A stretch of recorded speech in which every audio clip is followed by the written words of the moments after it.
yeah, that damn song. That's just way too damn loud. I just, you got to redo the head that opening credit, man. It's just way too loud. Hey, it's another week, isn't it? Right? Well, a lot of stuff's happening last week. It's Saturday, I believe it's the 7th, October 7th, right? Yeah. So we know that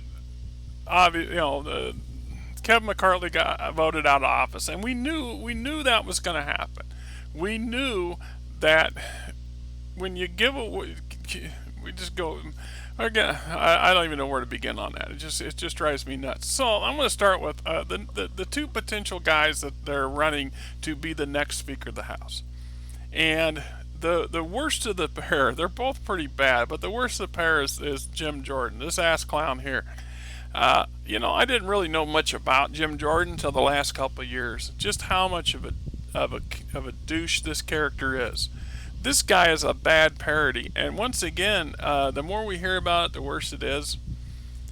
I'll be the last person to sit there and point fingers at anybody when it comes to life choices and making stupid decisions and so on and so forth. And it's unfair.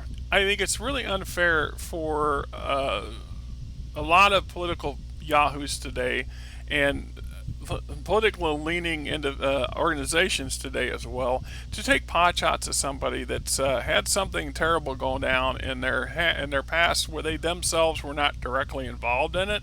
Okay, so supposedly supposedly or not. I haven't done any research in it, so I'm not willing to sit there and say I know one thing or another.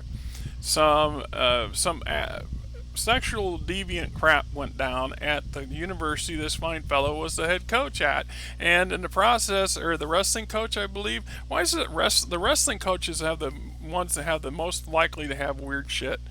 It just seemed that to me that there's a pattern there, and I'm not sure why. But anyway, Mr. Jordan was a top individual in that athletic organization at that university when a bunch of stuff went down and some accusations went down, and either he defended the actual person who was doing the stuff, he defended that person, or he didn't act quick enough to deal with the person when the accusations came. And without actually setting foot there and being there and having been through the situation, there's no way for me to make that judgment. And I really honestly believe that as very few people out there can make that damn judgment. So it's kind of unfair to utilize that as dirty bullshit. But in the same venue, these ass clowns, including Jim Jordan, have no problem using that sort of dirty shit against other fellow politicians and people across the aisle, especially people across the aisle. So I guess it's fair game. But from what I understand of this individual's mindset and and the way he's comported himself and proceeded through the recent stuff, it's obviously he's a foaming at the mouth absolutist who totally has drank the Kool-Aid for the MAGA cup and believes Trump is the second coming of Jesus. And the more and more these guys like him and stuff act the way they do and talk the way they do when it comes to Trump, the more and more I see the parallels of Trump being the actual Antichrist of something. If you guys are Christian deep believers of Christian faith, you maybe take a really hard look at what that meant. Go take a look at Revelations and really take a good look at Revelations and decide, the actual end times are here. Here's one of the ass clowns that are going to lead you to the rapture. Just saying. What makes guys like this Jim Jordan dangerous? When you get an individual like, just be honest and brutally honest when it comes to Trump. Trump is not that damn smart. He's not half as clever as he thinks he is, and he sure as hell isn't half as clever as everybody else knows he isn't. He's stupid as a box of rocks. Now he occasionally gets some things right. A stop clock. I mean that goes without saying. Now what makes Trump Trump had even a moderate ability to plan and plot and do stuff, this so-called would-be coup would have went completely different. History is written by the victors. Hate to say this, Trump, you lost. You're not going to look good in the history books. Jim Jordan here is going to do his level best to try to fix that and to make it not look like that. But it's still, hey Jordan, it's still going to work out that way. And y'all going into the same damn shitbox for this decade as the rest of these ass clowns. The downside or the danger for this kind of guy is this guy's got a little bit of smarts, he's got a little bit of brains, he's got a little bit of QM. It's guys like this that makes people like Trump extremely dangerous. It's because Trump will listen to guys like him. Trump gets his information from places, people like this. And he bases and a lot of his knee-jerk reactions to things is just what's the common wind blowing. Oh, everybody seems to like this. Let's go do this. Shall we invade? We should invade Mexico to get rid of the cartel. Well, gee, Jiminy Cricket there, buddy. Haven't we done that? Talked about doing that for 50 damn years? There's a damn good reason that we haven't invaded another country. Because we're not supposed to do shit like that. It's different to go after the damn cartels, but how serious have we gone? We could do entire videos on that.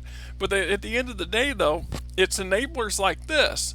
It's these kind of guys that make it really, really dangerous for people like Trump to get into power. And this farce that just keeps getting pushed, part of me is fascinated by it. I want to see this right out. Part of me, this nihilist portion of my redneck upbringing, I'm telling you, I would I would love to see him burn it to the ground too. But unfortunately, I understand what that really means to everybody, including myself. And I'm not willing to cut my nose off in spite of you. That's what Jim Jordan's willing to do. Jim Jordan's willing to cut his own dick off to spite Biden. If he thought that would get one over on Biden, he probably would pull that stunt or convince somebody else to do it. That's what makes this kind of guy so damn dangerous. And to have him as Speaker of the House, look, the House, the current House is so dysfunctional. It's it's beyond funny. It's beyond funny. It's dangerously stupid. And then you're going to replace an ineffectual clown with somebody that's going to be a lot more dangerous at what they do and potentially cause even more chaos and more destruction in a different venue. They wanted to shut the government down. Well, they failed to do it. But even the failure to shut the government down, they still managed to shut the Congress down for yet another week, didn't they? So yet another week is going by, potentially several weeks of where America's business doesn't get conducted. Important bills that need to be addressed are being ignored on purpose once again because of ass clowns like Jim Jordan here, and in some degrees, Kevin McCarthy. Kevin McCarthy was willing to sell his entire soul and the entire American population down the river just so he could have that fucking plaque above that fucking door. And he has a portrait on the wall somewhere. And you know what? You know why I really strongly believe this was his only sole motivation was to get this talking point? Is because now that he's done, he knew when he went in, when he gave that one vote margin, one individual in the caucus can call a vote on replacing him. Really? How is that? That is so stupid. It's beyond stupid. Unless you really don't give a shit if you kept the position or not. At the end of the day, McCarthy would love to be Speaker for 20 years, but he's not going to. He's not going to bend over backwards to do it.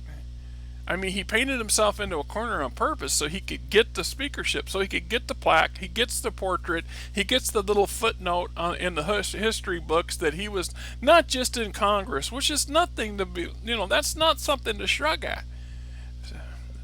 Any person that's ever served in the American military and or in capacity of service to our country, and that means the diplomatic corps and a number of other organizations that don't get any press whatsoever.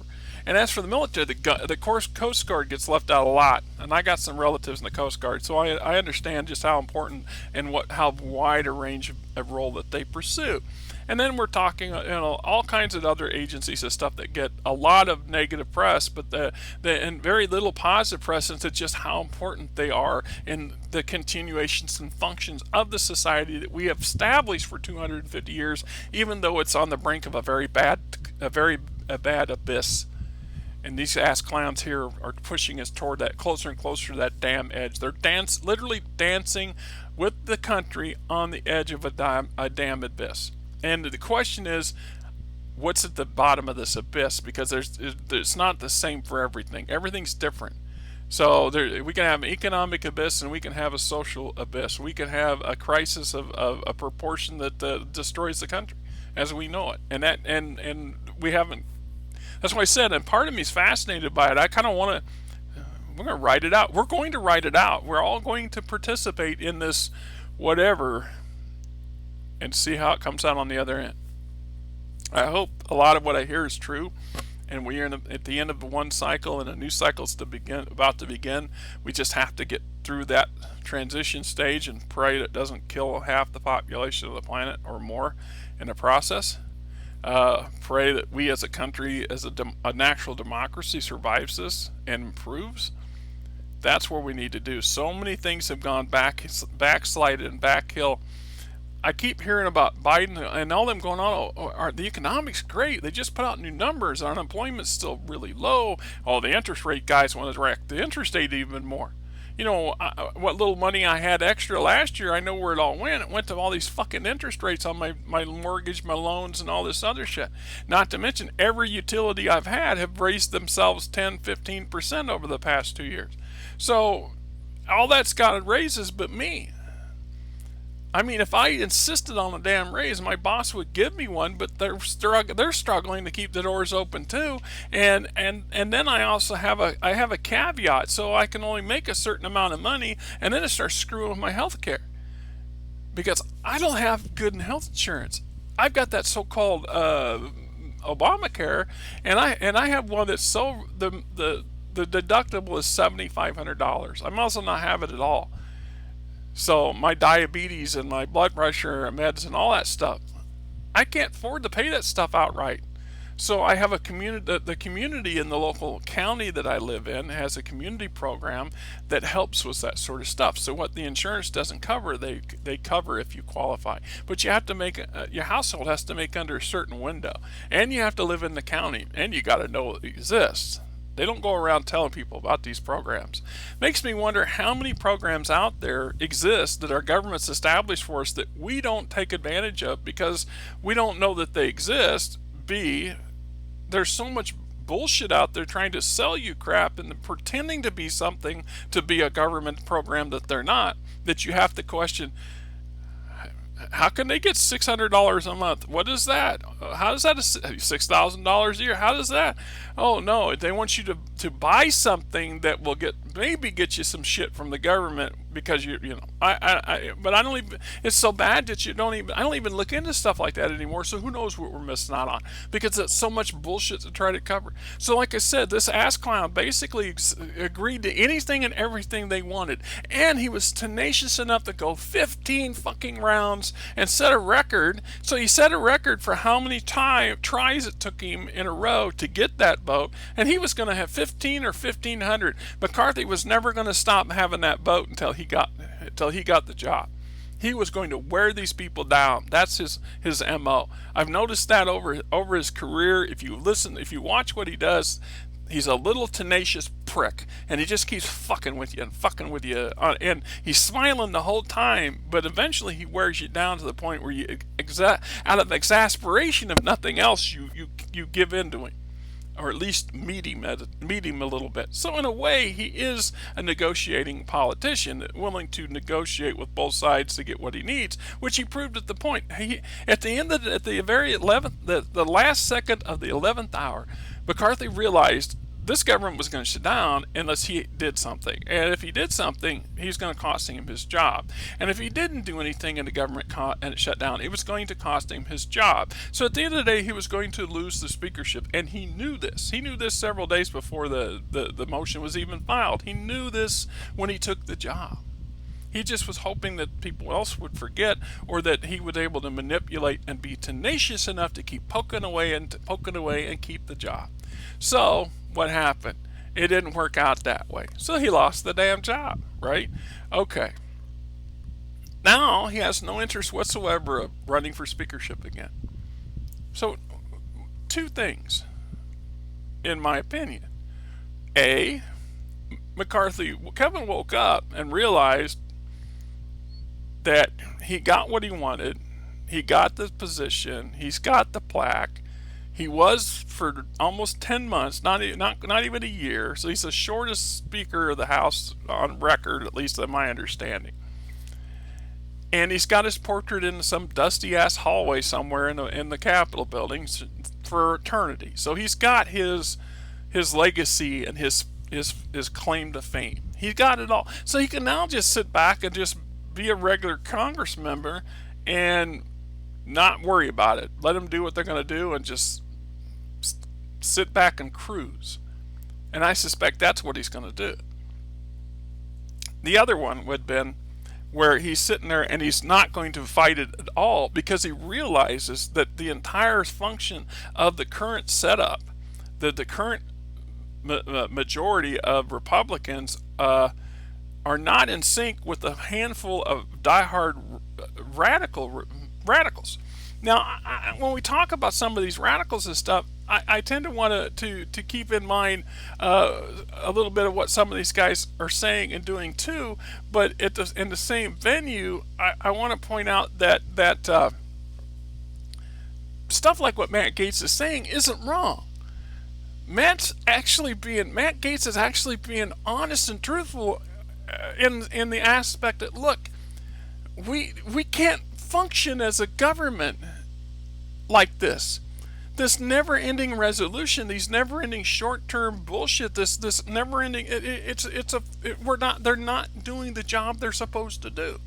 Our government is not designed to function this way. It should not function this way. It's always one petty problem from another. It's just like he's not wrong when he sit there and you all take all this damn PAC money, you take all the corporate money to do what they tell you to do to get that money. Now it comes out that he's no different than them, despite his lies that he is, but the fact is that he did say the truth. That is a big problem. That all these ass clowns, these three guys here, all three of them are in deep pockets of extremely dark money and extremely handful of really rich individuals. So the more I hear about Rupert Murdoch and his family, his history, the more I start seeing some shit. Now, I know the dude's name, but for love of Pete, I can't think of it. And I don't want to dig around the internet to find it at the moment. But you go back just prior to the Spanish-American Civil War, or that little jaunt that Teddy Roosevelt and them all went on down to Panama, or down to Cuba, about back in the late 1800s.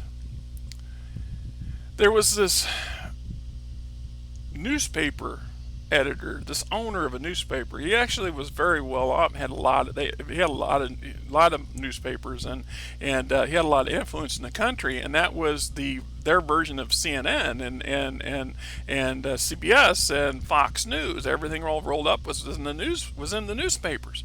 You got all your news from papers, from reading the news and whatever books and stuff that was put out, mostly from the newspaper. So he figured out that he could stir up a bunch of shit and sell a whole slew of papers. And war always stirs up shit. So he instigated some stuff that led to some other stuff, and then there was an accident that conveniently happened. It blew up a battleship down there. It was on leave in Cuba, and it had an accident, blew up, and then later it was discovered that, oh no, it was sabotage. And so this fellow takes it and runs with it, and pumps up the entire population's blood fervor to the point we initiated a war over the whole damn scenario. We end up invading Cuba, and Teddy charging up San Juan Hill. So that most of that turned out many years, decades later, we find out that was bullshit, and it was an accident that took place, and the battleship accident had an accident, and and had a problem, blew up, and the Cuban government at the time was, or the Spanish government at the time, had no idea what the hell we were talking about and why we were so pissed off and why we were invading. Okay. So we look at Murdoch's family, and it turns out Murdoch's dad was a very successful news guy down in Australia during World War II. And what did he do? To make money, he started, the Australian government and people in general were ecstatic to have the American military camped out. At one point, the American military, we had over 1 million people, service people, in and around Australia supporting our South Pacific operations and things like this, and to help defend the Australians from what was considered an inevitable invasion by Japan, which never happened. They never got the chance to do that. But while our guys were there, Murdoch's dad was constantly riling up the locals to the point where he had them believing that the GIs were raping wives and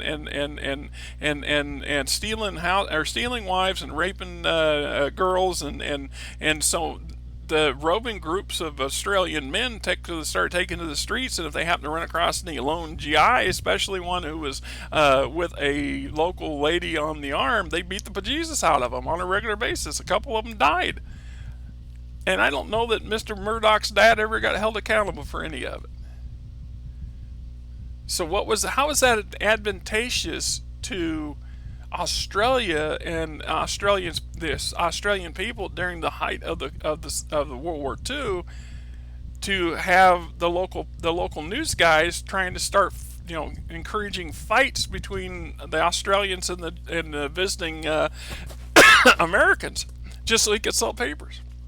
But that mindset, that attitude, that methodology carried over to Rupert, and Rupert learned from his daddy. So Rupert comes over and he spends his entire career doing what? And look how fucked up shit is today. You can't trust anything that anybody says on the news. Anything anybody says. Don't really trust anything I say, for the love of God. What the hell do I know? I'm just going by secondhand knowledge of stuff I've read and viewed and think I know and understand. But I'm making an effort. I'm trying to be educated. I'm trying to use critical thinking. I'm trying not to allow myself to just knee-jerk to whatever the current scenario is. I mean, it is what it is. So, how do you get out of it? How do you deal with it? I don't have an answer to that. But I do know ass-clowns like this guy had no business being in the damn speaker in the first place. Kevin, all you wanted was the damn plaque and the portrait. Good for you. Now you're going to sit back on your laurels and then do nothing, which is typical of most of the politicians in Congress anyway. Which is okay, fine. So we get Jim Jordan, who would be a horrible, horrible replacement. The only thing would be worse would be if you put Boebert or frickin' Taylor Greene in there. And I'm surprised Taylor Greene didn't try to run for the position. At least she's savvy enough to know, that's not a train wreck I want to be involved with, because I don't care who they elect. The MAGA crowd is going to be a thorn in their ass, and they're going to demand shit that's not going to be reasonable. And you know what? So Jim Jordan would agree with them, and they'll run through a whole bunch of draconian, crazy budget ideas. So let's just cut 80% of everybody's budgets. We'll save all the money. We'll just stop spending money. Sure, you will. And when the government falls apart and grinds apart, we already have massive problems now. And of course, most of the talking points for most Republicans of somewhat intelligence, and I lump that into two or three categories, because there's a whole lot of pure dumb, ignorant fools out there whose whole life is basically a conspiracy itself. A conspiracy to deny themselves a good, open, honest, decent life that they could have if they just try. And then second, is the group of people who are moderately intelligent and wise enough to understand a lot of things don't work the way we're supposed to work and we would like them to work, but we also know we have to moderate things. And then there's the total whack jobs that just said, no, we just got to burn everything to the ground. And I grew up with those kind of people. I know those kind of people deeply. I know a lot of these diehard Trumpists that sit out there, because I grew up with them, and I understand why they can be considered a cult, because this is not normal behavior for even them. This, the fact that they are so devoted, slavishly devoted to Trump, goes in the face of everything that they've spent most of their life, poo-pooing. So when Trump fails in an utterly spectacular way, they're not going to handle this well. And there's a large percentage of our country that's not going to handle this well. And we're going to depend on these kind of guys to fix the problems? These guys want to throw more fuel on the fire. They want to cause more damn problems. They don't want to work. They're either selfish and they're only in it for their own interests, literally their own interests. McCarthy's he did everything. All he did was to get a footnote in history books. So he was number 3. That's the other thing to keep in mind. Whatever idiot that gets in charge, whoever becomes the Speaker of their House, is literally the number 3 person from the White House. So if something happens to the president, the vice president, this person's going to be president. Not if, and, or maybe, gonna be president. Do you want Jim Jordan as a president? Now the Scalise guy, I don't know this much stuff about him. He's kept a low profile in the last few years. I mean, he's got some shit going on, but it's mostly, I've noticed that he's not an attention whore.